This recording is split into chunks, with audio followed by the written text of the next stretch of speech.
Hello, everyone, and welcome to Chapter 3, the integumentary system. And I'm going to apologize for the bright, reflective white spot or light spot or whatever it is on the top of my head. If my integumentary system worked a little better, I'd have hair. But I don't. So, yeah, I used to have really long hair. It was nice. Anyway, moving on. The integumentary system. This chapter, not too terrible. I think you guys really understand already what the skin is and understand the basic components that you have the epidermis, the outer layer, the dermis, and then you have your subcutaneous tissue underneath that, which is often where we start to get into the fat and more of the vessels. You can read about that. Not too terrible. The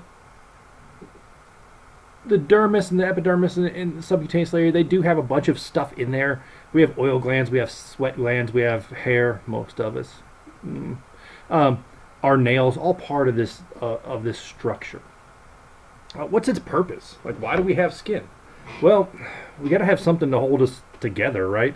If we didn't have skin, all our guts would just fall out, and that'd be kind of gross, and we look a little odd if we don't have skin. I don't know if any of you guys have ever seen one of the bodies exhibits, so they're traveling the country. They're pretty interesting. They break down the body systems, and they're people that have been plasticized and then cut into thin layers or certain organs or other things separated out, so you can see what people would look like without skin. It's pretty interesting if you're interested in anatomy and there's a bodies exhibit nearby. There's some permanent ones around. Las Vegas has the largest permanent one, and there are other ones that travel, but they're all bodies from Southeast Asia. They're mostly Chinese people who gave their bodies to science and allow them to be plasticized and put on display. And I think it's a good learning opportunity. If you ever do get to see it, it's pretty interesting to see bodies without skin. Sorry, random. Back to this. So it covered us.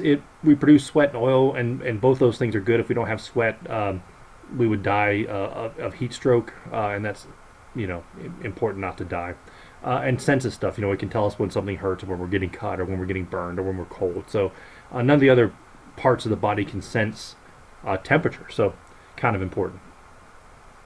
It helps us regulate our body temperature because we have like a layer, like an insulation layer basically around us. It synthesizes vitamin D, one of those things that we don't readily absorb from our food, and we have to make it ourselves. And there are different melanocytes that produce melatonin that give each of our skins a slightly different tone. Simple as that. All right. Let me cruise through all these questions. I think you can understand all the different words associated with this, or the different prefixes or suffixes with this. They're not terrible. If you're cyanotic, cyan meaning blue, that's a bad thing. You don't have enough oxygen in your blood. If you have fungus, myocyte. Well, if you have myocytes, that's bad too. But there's all of these different things can often be good or bad. Some of these things that you think of are terrible. You're like, oh, what about this? Pilos or trichos. They're not terrible. Sometimes you want hair, right? So, but you're going to need to learn all these terms. A lot of them pretty simple, like derma meaning skin, oid meaning looks like it, and plasty. I think you guys have probably heard the term plasty, like rhinoplasty for basically a nose job, or other kinds of plasties. It's a surgical repair of something. Let me cruise on through, and I think we get down to cancers here in a minute. And there's some information here about the different carcinomas and cancers of the skin. All of these are bad. Most often, a lot of them are caused by overexposure to the sun or other kinds of exposure to badness, the sun being the worst of them. And big screen, tanning beds are bad, right? I know some people like to be tan and think it looks good. Over and over and over again, the science has shown that the types of UV rays that come out of tanning beds, bad. Don't use tanning beds. All right, back to the lecture. You don't want cancer. Cancer, bad. Basal cell carcinomas, those are smaller, locally invasive tumors. They rarely go to the rest of the body, where some of the other ones go to the body more often. Oh, let me get myself out of the way. All right. More information about basal cell carcinomas. There's some more information about abscesses in here. Abscesses are gross. You'll probably have one in your lifetime if you haven't already. Basically, it's a localized infection of pus. Most often, they're staph. Every one of us have staph on our skin, and sometimes that staph just wins against our immune system. Sometimes the type of staph that you have is MRSA, right? The infection's the same, it's just how you treat it is different. So one of those things. And you can read about all the different words and types of stuff that go along with the yuckiness of abscesses. If you like it, great. You can watch Dr. Dr. Pimple Popper on YouTube. She cuts open abscesses and all kinds of things all the time, and some people really enjoy looking at that stuff. If you do, great. If not, I wouldn't recommend it. Anyway, moving on. Psoriasis. This is one of those ones that if you just read the term, you might go psoriasis, psoriasis. Anyway, it's one of those reasons that we have the vocabulary term, and you can read about this. It's not terribly uncommon. Acne. We've all had acne at one time in our life or another. We've all had a pimple or something. It can get pretty bad, and you know, in this case here, you see acne bumps on the eyelids. That can be pretty bad, painful, and scarring. So it's more common when we're going through puberty. It happens throughout our lives. Part of being alive.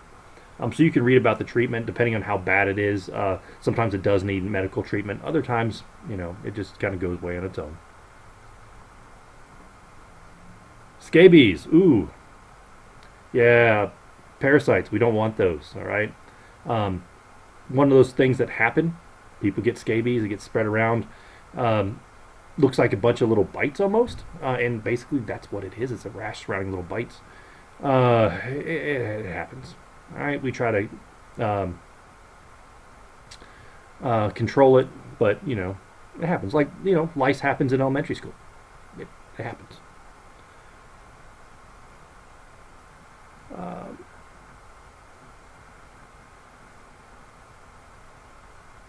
Sorry, I totally froze for a second. Hold on, my phone's ringing. I'm going to pause the video.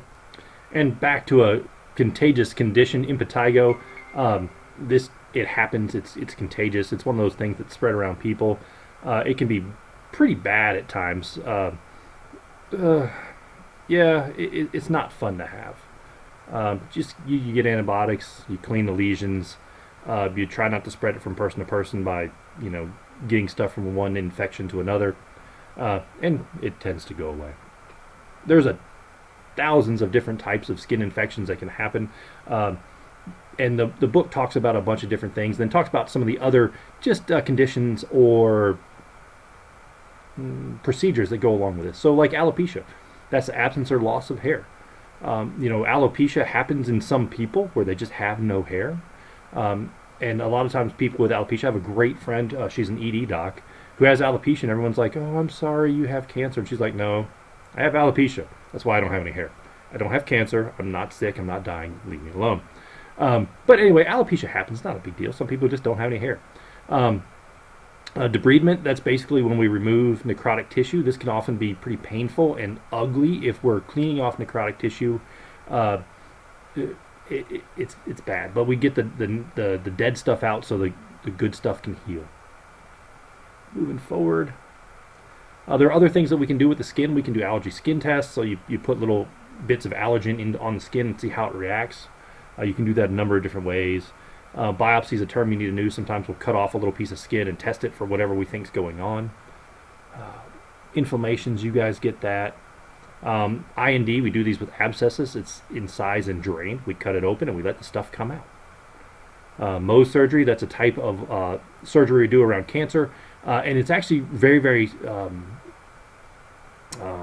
what's the word I'm looking for? It's very particular, very specific. They do very, very close borders with Mohs surgery and make sure they get around the entire cancer cell without cutting too much. So it's pretty neat surgery if you're interested in that. You can look up, again, on YouTube. There's all kinds of stuff about it. Mohs surgery is pretty interesting. It's also very successful. You can do different types of skin grafts. You can do an allograft where you get skin from someone else, or you can get an autograft where you move your own skin around. Allografts can often be done with cadaver skin. For people who donate other organs, often they donate skin, and a lot of times this goes to burn victims.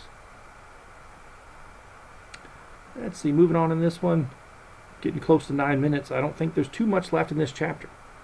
All right, so make sure you read the chapter again. Like if you have any questions or anything, let me know. I didn't put any questions throughout this chapter. Starting in next week's video, you'll start to see questions throughout the videos. I just wanted to get you guys used to what was going on. Hopefully you got it at this point. All right, I'll see you in chapter 4. Have a great day.